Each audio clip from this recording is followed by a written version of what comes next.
आप बंधो नहीं, औरों को बांधो नहीं। दूसरों को इम्प्रेस मत करो, लेकिन दूसरे के ज्ञान को जगाओ, दूसरे के आरोग्य को जगाओ, दूसरे के आत्मा को जगाओ और परमात्मा से आप मिले रहो, औरों को परमात्मा से मिलाओ। तो ये हो गया ब्रह्म ज्ञान।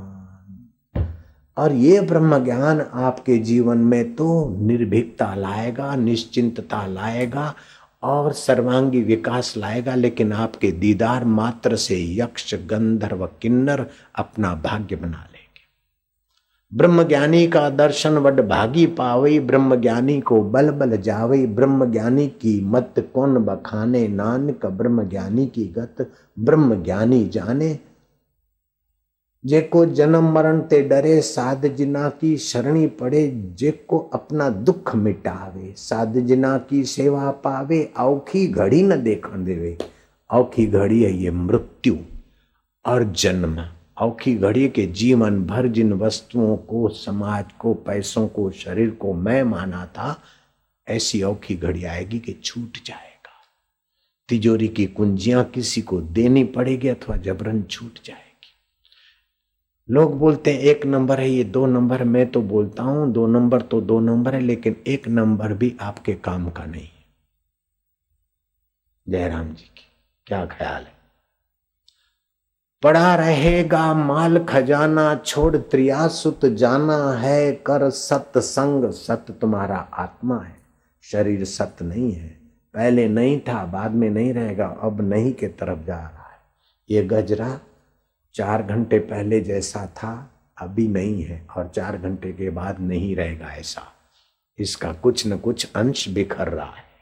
ऐसे 4 दिन पहले जो शरीर था अभी नहीं है, और अभी जो है 4 घंटे के बाद उसकी आयुष्य और उसका ओज कम होता जाएगा, नया भरो कम होता जाएगा। ऐसे ऐसे मशीनरी डाउन हो रही हो, एक दिन पूरा हो जाएगा। शरीर पूरा हो जाए, कुटुंबी शमशान में ले जाए, उसके पहले संत के द्वारा, भगवान की कृपा के द्वारा हम अपने राम में पहुंच जाएं, बस।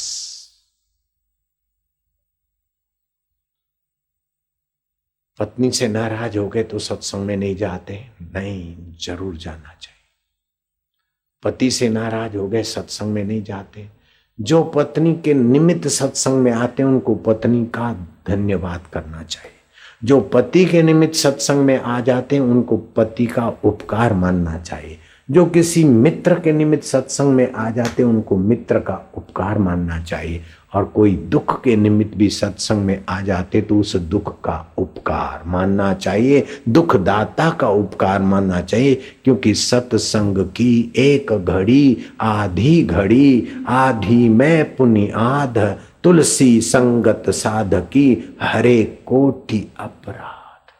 ऐसे से महापुरुष मेरे मित्र रहे जो अदृश्य हो जाते, उनको मैंने देखा।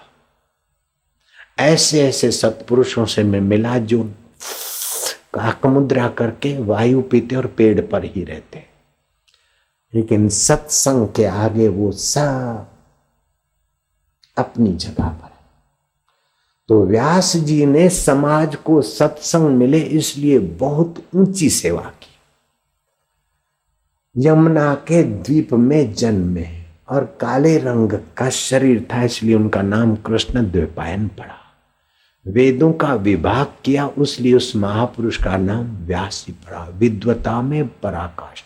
बाल्यकाल में ही माँ को कहा कि माँ मुझे आज्ञा दीजिए, मैं समाधि करने जाऊं, ध्यान करने जाऊं। बेटा होता है माँ बाप के काम आने और तुम अभी से चले जाओगे? बोले जब याद करोगी कष्ट के समय तो मैं आ जाऊंगा। समय बीतता गया, दूसरे 3 बेटे हुए और उन बेटों की शादी हुई और बेटों को किसी को क्षय रोग तो किसी को कुछ, बेटे मर गए और बूढ़े विधवा आ रहे। तो बड़े बेटे को याद किया, किसको? कृष्ण द्वैपायन को। बेटा प्रकट हो गया, बेटे तेरी भाभियां विधवा है और राज्य कौन संभालेगा? स्नान करके मेरे सामने से पसार हो जाए, मैं उनको गर्भाधान कर देता हूं। नजर पड़ी और घबरा गई, पीली हो गई। पांडु पैदा हुए, उसके 5 बेटे पांडव, युधिष्ठिर, भीम, अर्जुन, नकुल, सहदेव। दूसरे ने आंखों पर हाथ रख दिया, धृतराष्ट्र, अंधे पैदा हुए, उससे कौरव चले। तो व्यास जी कौरवों के दादा, पांडवों के दादा, सुखदेव जी के बाप, वशिष्ठ जी के प्रपोता, शक्ति के पोता, पराशर के पुत्र, सुखदेव जी के बाप और पांडवों के दादा।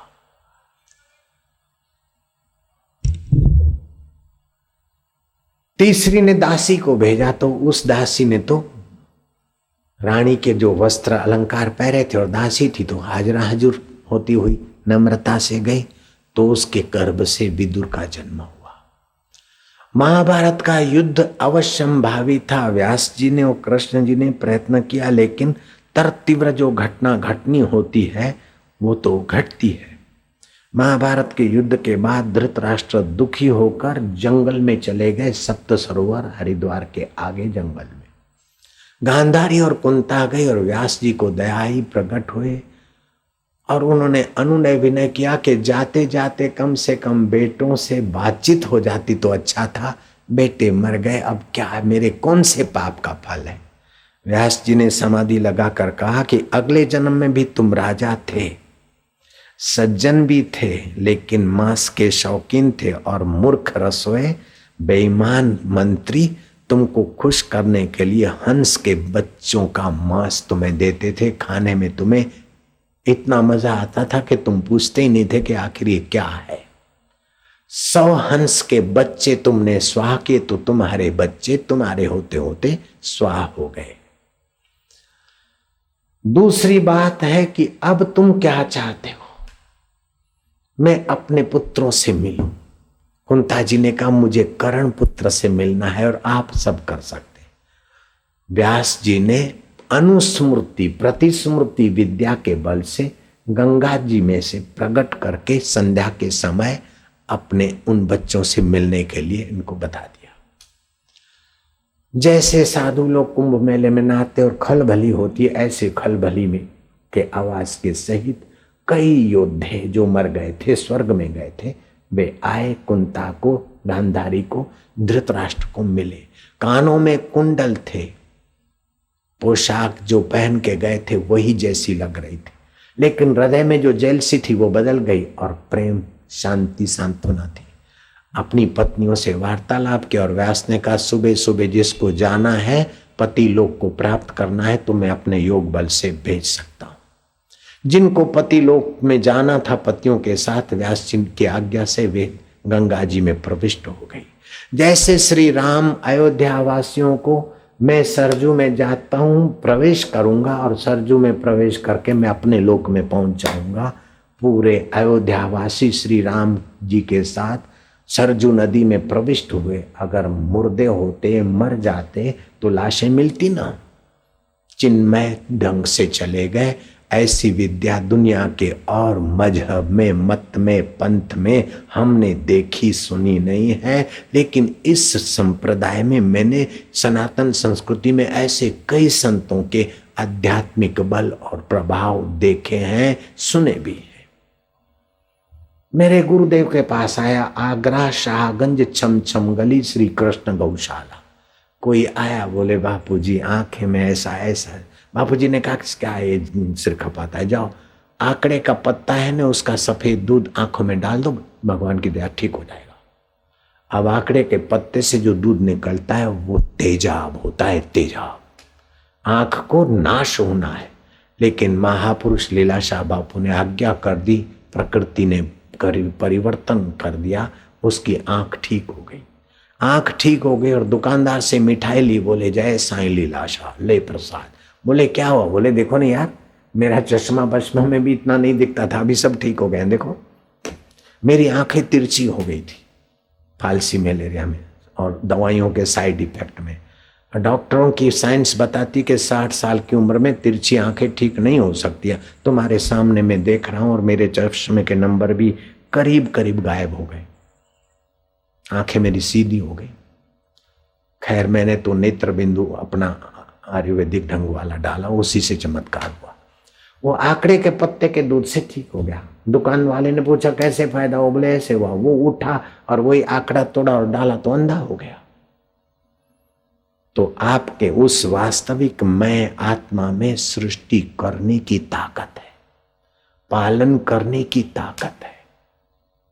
इसी में टिके हुए ब्रह्मा जी सृष्टि करते हैं, इसी में टिके हुए विष्णु जी पालन करते हैं, इसी में टिककर शिव जी संहार करते नवीनता लाने को। और आप भी उसी सत्ता से इस शरीर का पालन करते हैं। इसी सत्ता से मां बच्चे को दूध बनाकर पिलाती है। सारे दुनिया के साइंटिस्टों को चैलेंज करो कि दाल, रोटी, सब्जी, सलाद, दही, चावल लो, किसी मशीन से मां के शरीर में दूध बनता है, ऐसा बना के दिखाओ। बकरी चारा चरती है, वैसे का वैसा चारा दो, किसी मशीन से दूध बना के दिखाओ, इस प्रकार का नहीं बनेगा। तो वह सत्ता कैसी कला कुशल से संपन्न है, भरण पोषण करने वाली भगवत सत्ता हर जीव में है और जीव उससे अनजान है। जानकारी सत्संग से मिलती है, इसलिए उस सत्संग में एक कदम चलकर पहुंचे तो एक यज्ञ का फल होता है। अभी आपको वो फल हो रहा है।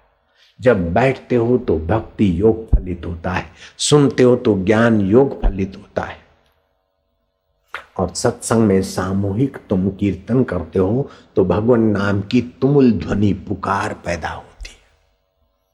भगवान कहते हैं नाहम वसामि वैकुंठे योगी नाम हृदय नवाहा मद भक्ता यत्र गायन्ति तत्र तिष्ठामि नारदा।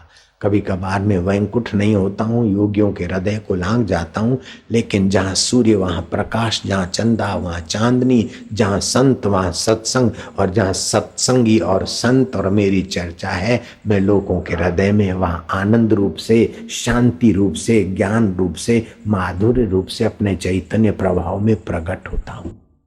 इसलिए सत्संग की बड़ी भारी महिमा है।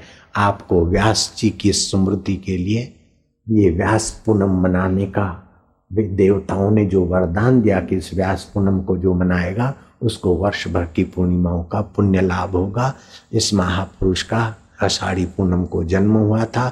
इसी महापुरुष ने श्रीमद् भागवत और 17 दूसरे पुराण रचे, और व्यास पीठ पर आज भी कोई भागवत की कथा करता है तो व्यास जी का नाम जुड़ता है कि सत्संग व्यास पीठ पर फलाने महापुरुष विराजेंगे।